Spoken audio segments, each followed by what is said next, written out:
Assalamualaikum warahmatullahi taala wabarakatuh.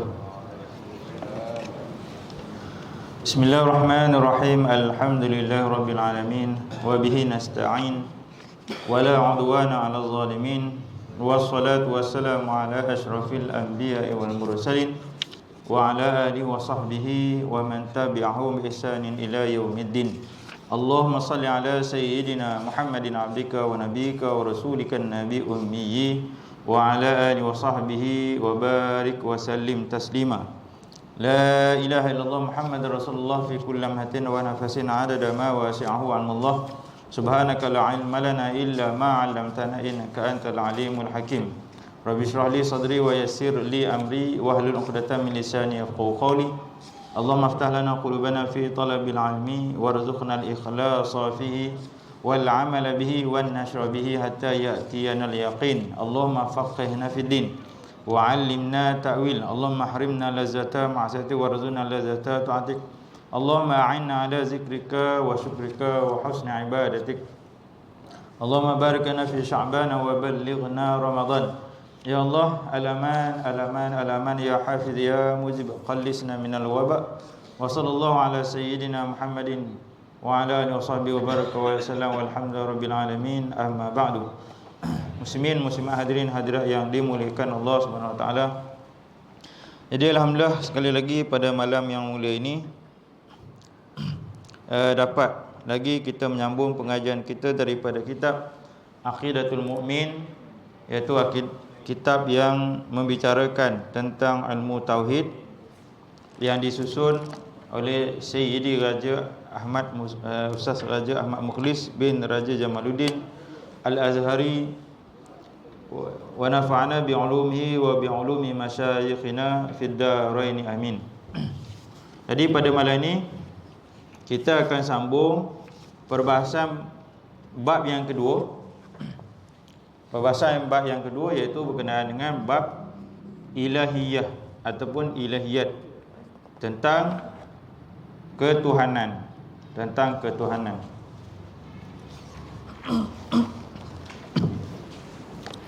Jadi sebelum kita nak masuk tentang ketuhanan ni, sedikit apa yang telah dijelaskan sebelum ni, iaitu berkenaan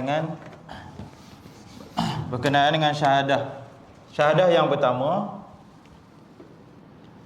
iaitu la ilaha illallah. Okay, ini syahadah yang pertama. Dalam syahadah yang pertama ni, sebagaimana saya sebutkan sebelum ni, ada 20 sifat wajib bagi Allah SWT, ada 20 sifat mustahil, dan ada satu sifat harus bagi Allah. Jadi la di sini adalah bentuk penafian. Apa yang dinafikan? Dinafikan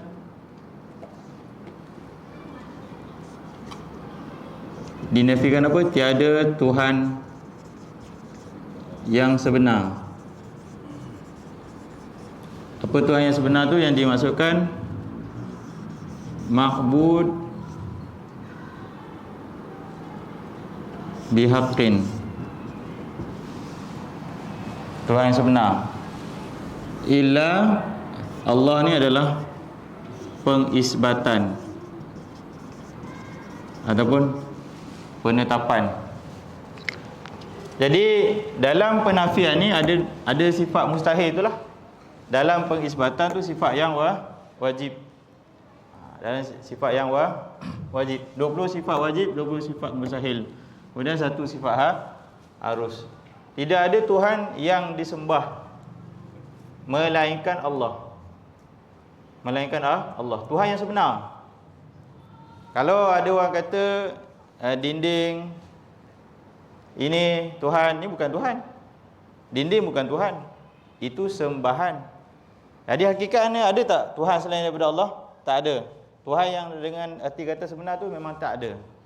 Memang tak ada, tak wujud. Jadi dinafikan sesuatu yang Tuhan yang sebenar tu tidak ada, melainkan hanya Allah saja Tuhan sebenar. Yang lain-lain itu bukan Tuhan, itu sembahan. Jadi kalau sebut itu Tuhan, sebenarnya konsep Tuhan tu pun dah salah. Tuhan ni dengan makna apa? Dengan makna yang maha hidup. Dinding batu tu maha hidup ke? Tak, itu pun dah tak lepas lah. Stage pertama dah tak lepas. Macam mana nak boleh sebut itu sebagai Tuhan? Jadi maknanya itu bukan Tuhan, itu sembahan. Tuhan yang sebenar, yang ni Allah ni, tak ada yang lain, melainkan hanya Allah saja.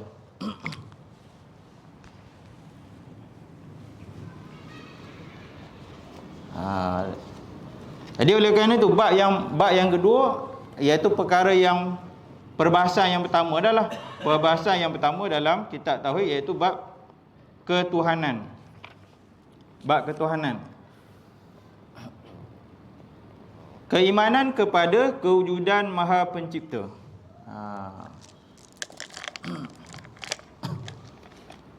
Keimanan kepada kewujudan Maha Pencipta. Pendahuluan. Sesuatu yang wujud ataupun disebut maujud, itu ada dua jenis. Okey, sesuatu yang wujud ataupun disebut maujud tu ada dua jenis. Pertama, wujud yang tiada permulaan bagi kewujudannya dan tiada faktor bagi kewujudannya.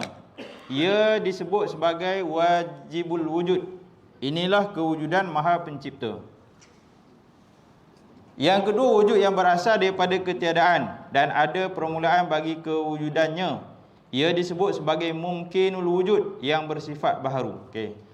Sesuatu yang wujud ataupun disebut maujud tu ada dua jenis. Sesuatu yang wujud ataupun disebut wujud ada dua jenis. Ataupun dalam arti kata yang lain, sesuatu yang ada. Sesuatu yang ada itu ada dua jenis. Ada itu ada dua jenis. Pertama, wujud atau ada yang tiada permulaan bagi kewujudannya. Wujud yang tak ada permulaan, dia dah memang wujud, dia tak ada mula, tak ada permulaan bagi kewujudan dia. Boleh faham? Dan tiada faktor bagi kewujudannya. Dia wujud tak ada permulaan, dan dia wujud tu tak ada faktor-faktor bagi kewujudan dia. Tak ada sebab, tak ada kerana. Dia wujud tu bukan kerana sesuatu, bukan faktor sesuatu, tak. Dia wujud tu wujud yang dah sedia ada. Sedia ada. Wujud yang tak ada permulaan. Ia disebut sebagai wajibul wujud. Wujud yang tak ada permulaan dan dia wujud tu sedia ada, tanpa apa-apa sebab, tanpa apa-apa faktor ataupun apa-apa kerana, dia disebut sebagai wajibul wujud. Wajibul wujud. Inilah kewujudan Maha Pencipta. Okey. Kita tengok yang pertama tu. Okey, dalam bab wujud, kenapa dia nak sebut tentang wujud? Ini penting. Bila kita cerita tentang Tuhan, kita kena tengok dulu tentang konsep wujud. Kalau dalam perbandingan agama, dia panggil apa? Muqaranatul adyan, ataupun dia panggil apa? Comparative religion kan. Dia mesti pergi kepada bab wujud dulu. Kalau nak ceritalah bandingan Tuhan dengan Tuhan. Okey, Tuhan wujud tak? Kalau kita kata cerita Tuhan A tu wujud tak? Okey, apa faktor kewujudan dia? Bila bab wujud tak lepas, maknanya yang lain tu takkan lepas. Maksudnya kalau bab wujud saja gagal, yang lain tu akan gagal. Kalau bab wujud tak boleh dibina hujah yang kuat, maksudnya hujah-hujah yang lain tak terpakai. Maksudnya boleh kalah macam tu je. Boleh faham? Sebab tu bab wujud ni sangat penting. Sebab tu nanti bila kita masuk pada sifat 20, sifat yang pertama adalah sifat wujud. Dia akan cerita bab wujud dulu. Dia tak akan cerita bab lain dulu. Cerita bab wujud. Kalau bab wujud settle, insya-Allah yang lain tu settle. Kalau bab wujud tak settle, yang lain tak settle. Contohnya begini. Kalau ada satu golongan dia kata ini Tuhan dia. Contoh dia, ambil lah batu tu Tuhan dia. Dia anggap tu sebagai Tuhan. Kita tanya bab wujud. Batu tu wujud ke tak wujud? Apa makna wujud bagi batu tu yang dianggap sebagai Tuhan? Kalau wujud bermakna hidup. Wujud tu dah arti kata makna hidup. Batu tu hidup tak? Kalau dia kata batu tu Tuhan dia. Ini sebagai contoh bandingan.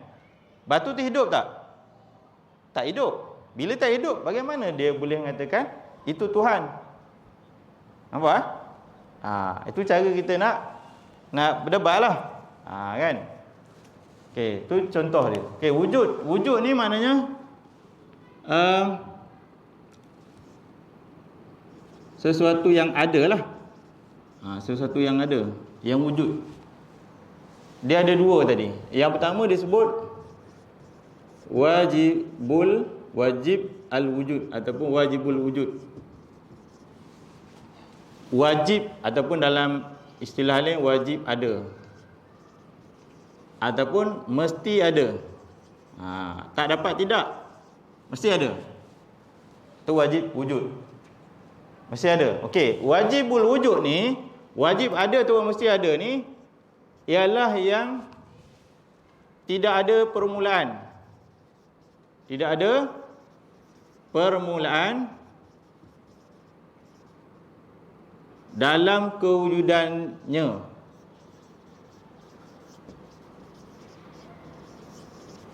Okey, dia tak ada permulaan dalam kewujudannya. Dia dah wujud, sedia ada.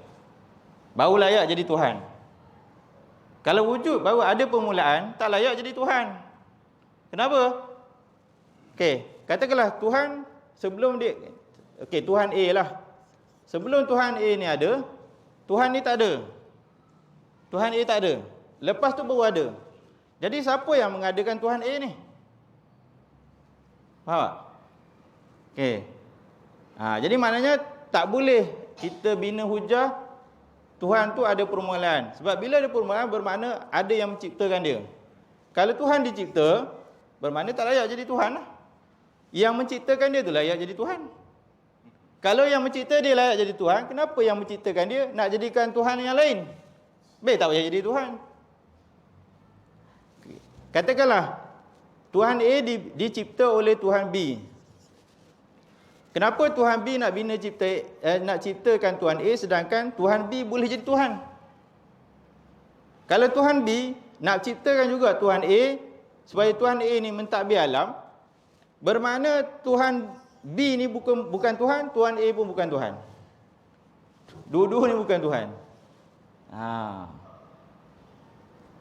Oleh sebab tu dia bina premis Tuhan ni dia tak ada permulaan dalam kewujudan dia. Sebab tu dikatakan wajib ada, mesti ada. Tak ada permulaan dalam kewujudan dia. Dia memang dah ada, sedia ada. Sedia ada. Okey, yang kedua tadi, kewujudannya bukan sebab tertentu ataupun faktor tertentulah. Sebab tertentu, faktor tertentu, bukan. Tak ada sebab, tak ada faktor bagi kewujudan dia. Dia memang dah sedia ada. Kalau alam ni tak ada pun, dia memang ada. Kalau dia tak nak ciptakan alam ni, dia memang dah ada. Okey. Ini yang disebut sebagai Maha Pencipta. Maha Pencipta. Mungkin tuan-tuan tertanya-tanya, kenapa tak letak je Allah kat situ? Allah ni ismun. Allah ni nama. Nama bagi Tuhan yang kita sembah ni. Namanya Allah. Allah tu bukan Tuhan. Allah tu nama bagi Tuhan. Boleh Tuhan yang kita sembah ni dengan sebenar-benar sembah ni adalah zat yang wajib disembah ataupun disebut Maha Pencipta, yang namanya ialah Allah. Salah satu nama dia.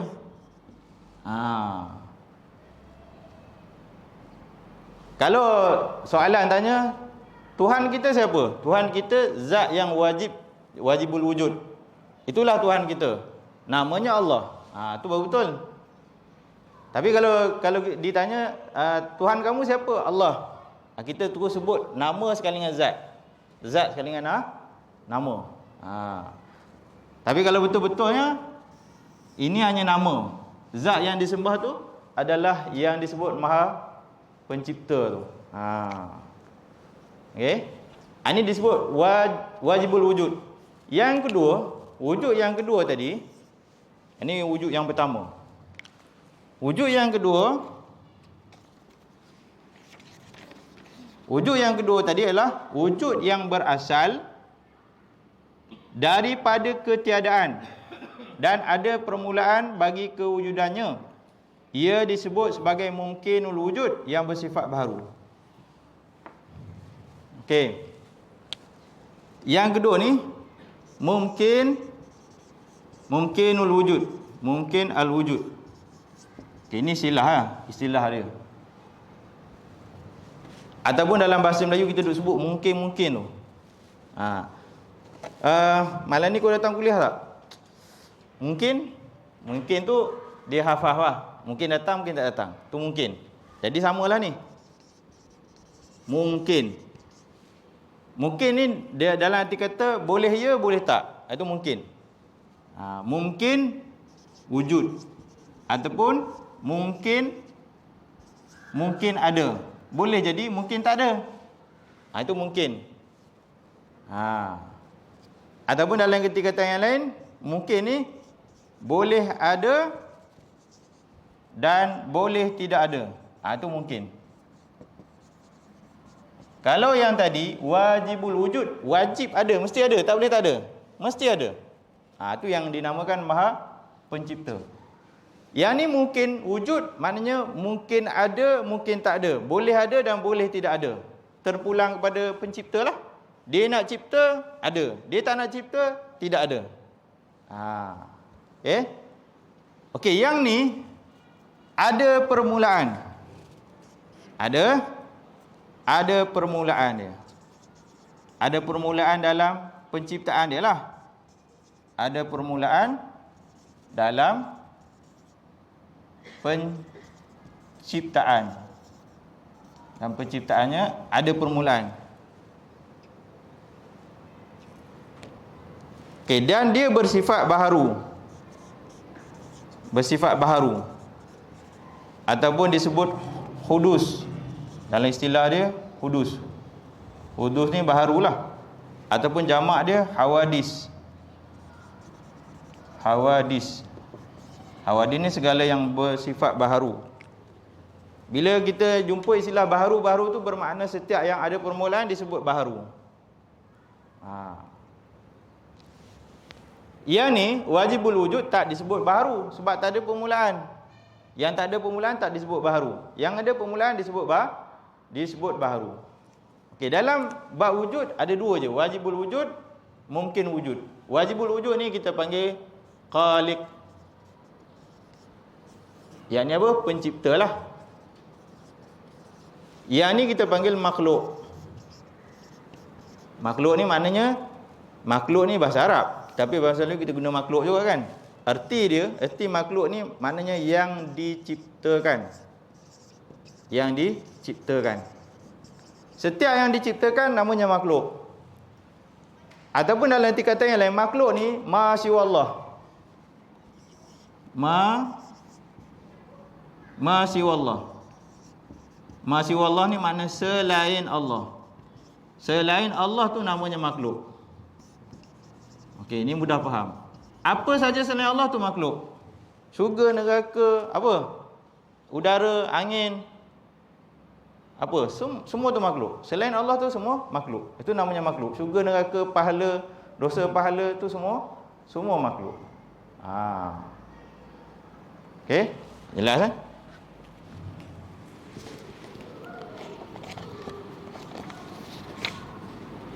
Kita dan alam ini seluruhnya wujud daripada tiada. Kita dan alam ni. Alam ni wujud daripada tiada. Okay, alam ni saya dah bagi tahu dah gitu. Kalau ingat, dalam surah Al-Fatihah yang Imam bacakan tadi, ayat yang menyebut apa? Rabbil alamin.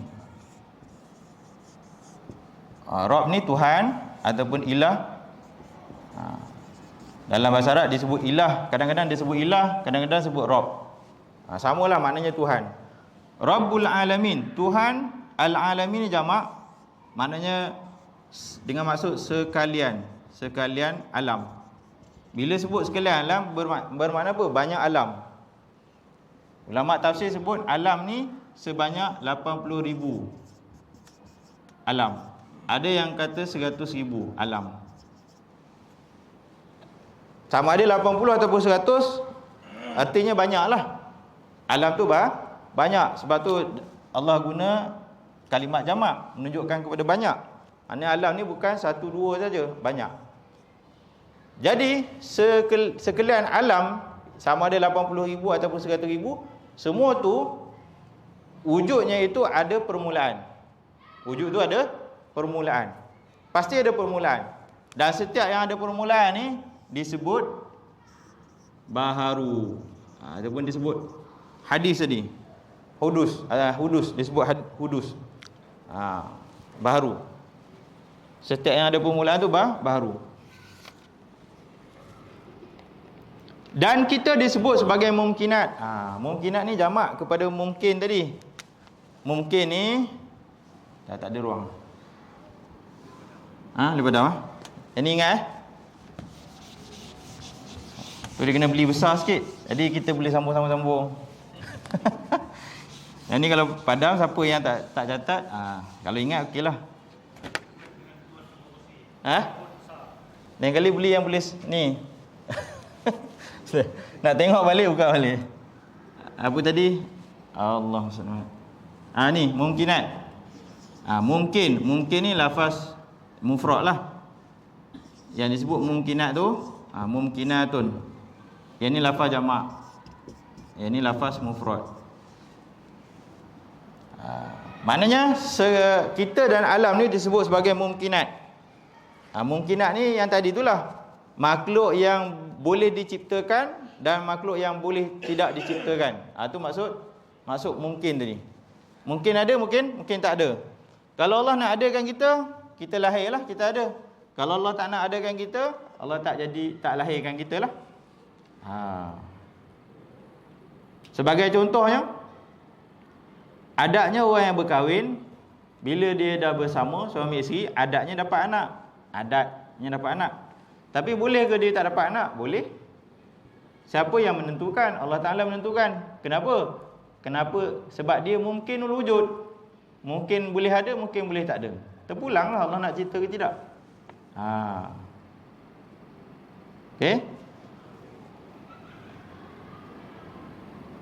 Okey, mungkinat atau mungkin bermaksud sesuatu yang boleh ada dan boleh tak ada.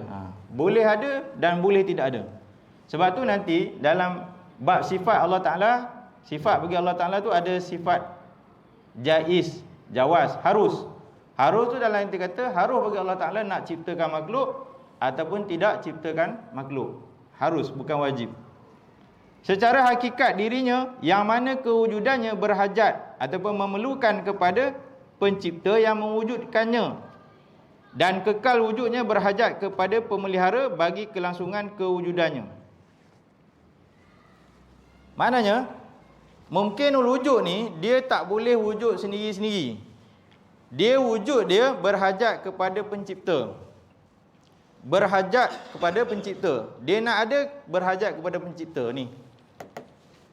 Dia nak kelangsungan hidup pun, dia bergantung kepada pencipta juga.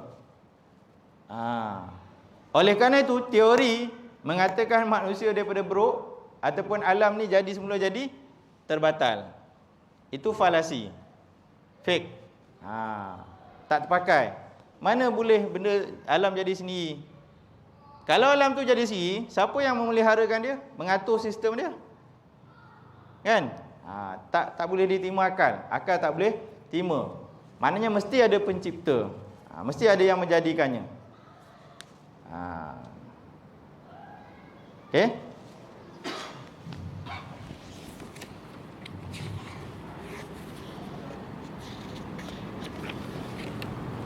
Oleh sebab tu nanti dalam bab yang belakang sikit kita akan belajar tentang bab istighna dengan iftiqar. Istighna tu maknanya Allah terkaya daripada makhluk. Iftiqar tu bermakna makhluk memerlukan kepada Allah SWT. Allah Ta'ala ciptakan kita nak hidup di muka bumi, kita perlu kepada Allah Ta'ala. Tak boleh kita tak bergantung dengan Allah SWT. Sebab tu dalam surah Al-Ikhlas disebut apa? Allahus Samad. Allah itu tempat pergantungan segala makhluk. Okey, kemudian seluruh alam ini adalah mungkinat yang diciptakan daripada tiada kepada ada. Yang namanya tadi makhluk tadi yang diciptakan dan bersifat baharu, bersifat hudus. Bersifat baru ni bermakna ada permulaan. Tak ada makhluk yang tak ada permulaan. Semua makhluk ada permulaan. Cuma dari segi kebinasaan tu, ada makhluk yang tak binasa, tak fana. Contohnya syurga neraka tu dikecualikan daripada binasa. Tapi tetap syurga neraka tu ada permulaan. Jadi tetap dinamakan dia baharu ataupun makhluk. Okey, kemudian kita pergi pada sifat wujud Maha Pencipta. Sifat wujud Maha Pencipta. Seorang mukallaf ni saya dah jelaskan itu, apa 4 syarat mukallaf tu. Seorang mukallaf wajib beriman dengan kewujudan Maha Pencipta.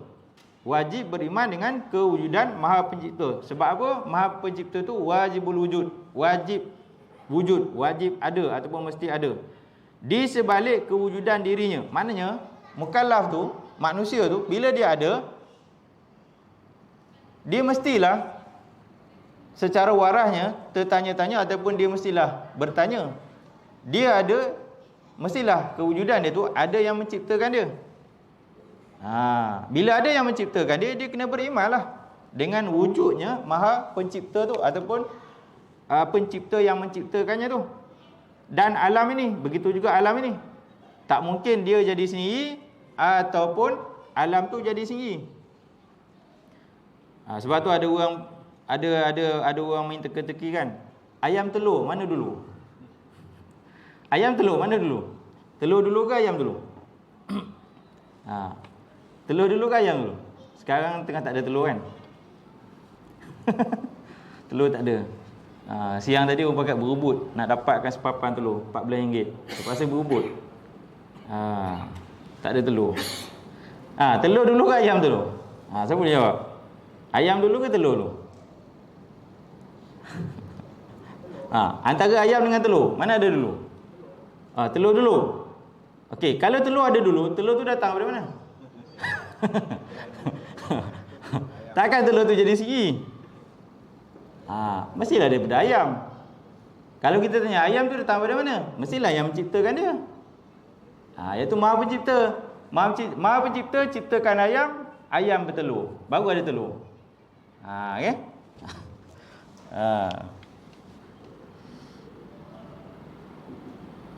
Itu contoh nak bagi kita nampak. Dan mengatur urus kehidupan dan alam ni.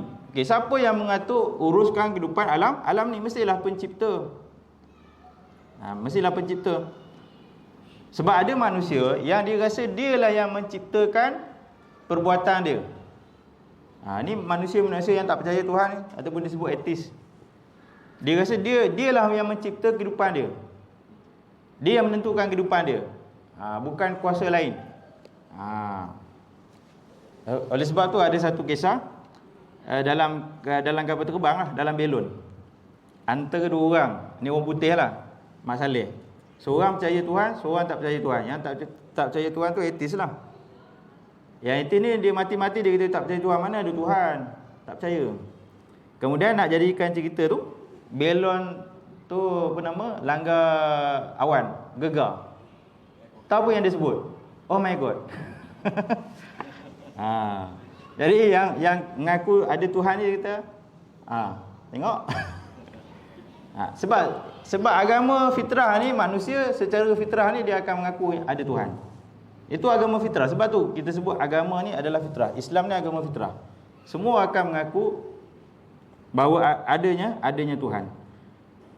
Dia banyak kategori lah. Ada yang mengaku ada Tuhan tapi pemahaman dia salah. Ada yang mengaku tak ada Tuhan, macam ateis tadi. Tapi hakikatnya dia mengaku juga ada Tuhan. tapi dia ego. Dia tak nak mengaku bahawa ada Tuhan. Okey. Maha pencipta yang disebut Khaliq. Khaliq. Khaliq ni makna pencipta lah. Ini adalah zat yang wajibul wujud. Pencipta ni dia zat yang wajibul wujud. Zat yang wajibul wujud, iaitu dirinya tidak wujud daripada sebarang penciptaan pencipta. Okey, Tuhan ni dia mestilah dia wujud. Dia mestilah wujud yang tidak daripada sebarang pencipta yang lain. Macam Tuhan A dengan B tadi contoh dia. Kalau dia lahir daripada Tuhan yang lain, bermakna dia bukan Tuhan. Dan yang menciptakan dia pun bukan Tuhan juga. Dan dua-dua ni bukan Tuhan. Malah sentiasa wujud sejak azali, sejak abadi. Tuhan ni mesti sejak azali, sejak abadi dah ada. Dan tidak ada permulaan bagi kewujudan dia. Maka tak boleh nak ditanya Allah Ta'ala ni wujud bila? Ada bila? Sejak bila Allah Ta'ala ada? Tak boleh ditanya. Tak boleh ditanya sebab memang kalau kata adalah Tuhan ni ada permulaan, maknanya itu bukan Tuhan. Itu bukan Tuhan, tak layak dia jadi Tuhan. Sebab tu syarat-syarat nak jadi Tuhan ni, syarat-syarat nak jadi Tuhan. Dalam konsep ketuhanan, syarat-syarat nak mengatakan itu adalah Tuhan, syarat yang pertama adalah Tuhan tu mesti dia wujud, tidak ada permulaan. Dan mesti dia hidup. Mesti dia kekal, abadi selama-lamanya. Tidak binasa dan sebagainya. Itu yang dalam sifat 20 nanti kita akan bincang. Jadi kalau kata Tuhan tu ada permulaan, contohnya tadi, orang sembah batu, sembah patung. Patung tu ada permulaan. Ada sebelum dia jadi patung, dia mungkin pasir ke apa ke kan, simen ke apa. Lepas tu baru dijadikan dia. Maknanya dia ada permulaan. Kalau dia ada permulaan, dia bukan Tuhan. Kemudian tanya, hidup ke tak? Tak hidup. Tak hidup bukan Tuhan. Sebab tu Nabi Ibrahim bila dia musnahkan patung, dia pergi letak kapak kan, kat tangan kan. Lepas tu bila kaum ni datang, ni siapa yang musnahkan apa semua kan? Nabi Ibrahim kata, tengok kapak tu ada kat siapa? Ada kat tu yang patung yang besar tu. Patung yang besar tu lah yang musnahkan patung yang kecil. Lalu mereka kata apa? Tak mungkin patung tu boleh musnahkan yang kecil. Patung boleh buat apa? Habis tu yang aku pergi sembah tu buat apa? Nak bagi berfikir secara waras. Sebab tu Allah Ta'ala turunkan para Nabi. Sebab apa? Bukti dia tu jelas. Walaupun manusia ada akal, tapi kalau tak ada Rasul, manusia tak boleh berfikir secara waras. Contoh yang tadilah, dia tahu patung tu tak boleh buat apa-apa, tapi dia nak sembah juga. Sebab tu datangnya Nabi-Nabi yang bagi petunjuk bahawa itu bukan Tuhan yang sebenar. Tuhan yang sebenar itu adalah Allah yang wajibul wujud.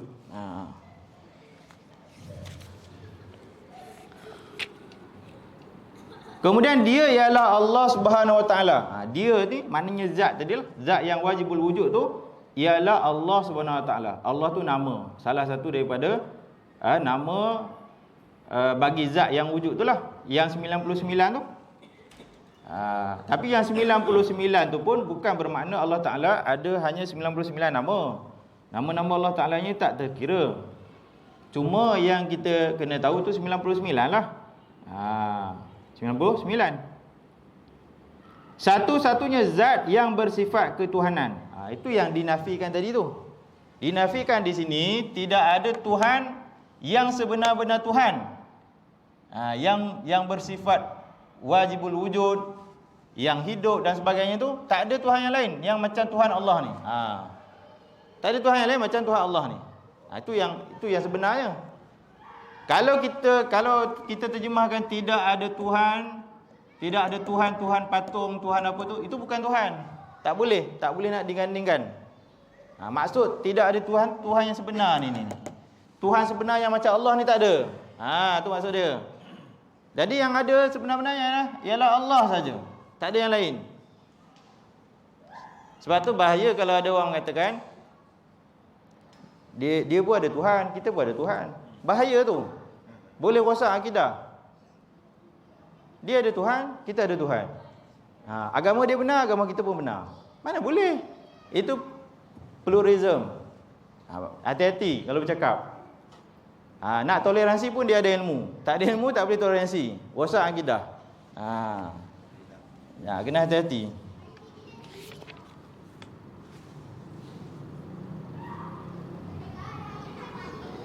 Satu-satunya yang diperlukan oleh semua selainnya, dan dialah juga satu-satunya yang berhak disembah dengan sebenar-benar sembah. Maknanya yang lain tu tak berhak disembah.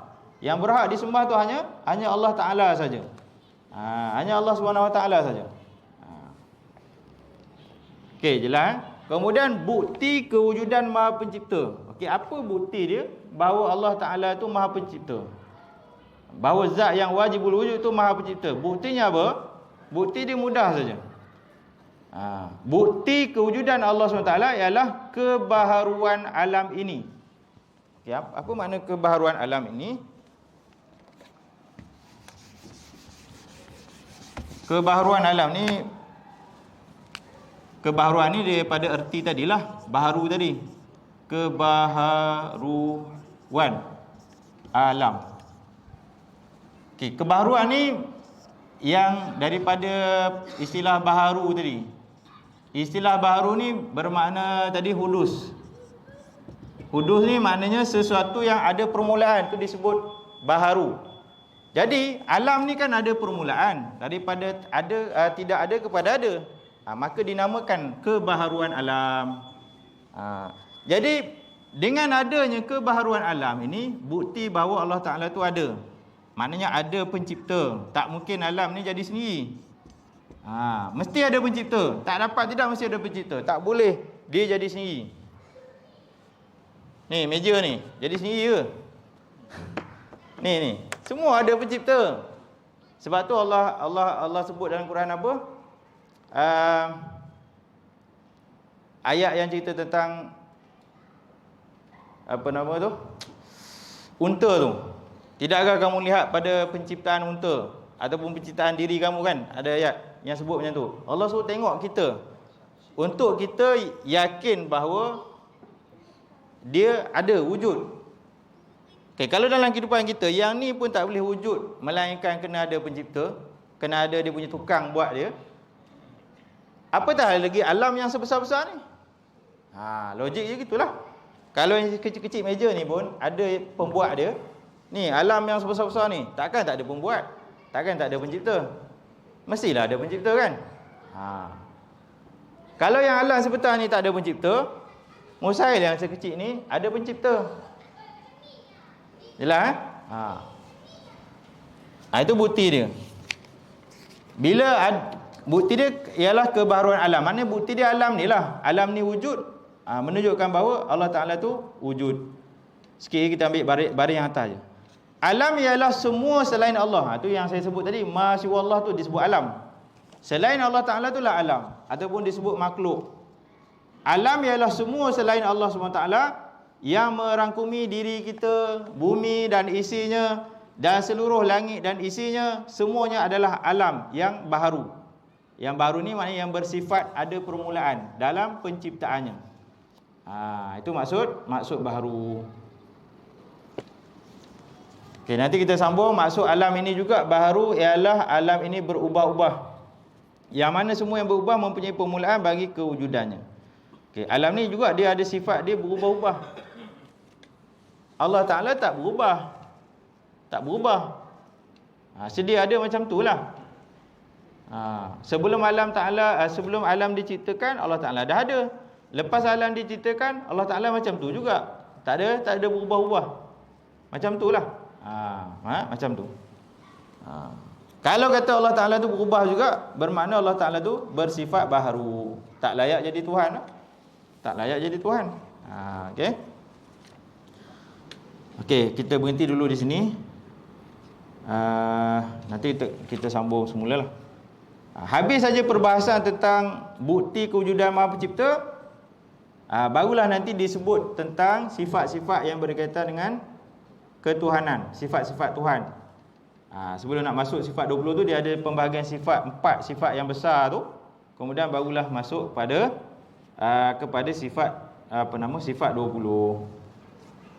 Jadi mudah-mudahan apa yang disampaikan pada malam ini jelas, memberi kefahaman kepada kita untuk kita faham siapakah Tuhan kita yang sebenar.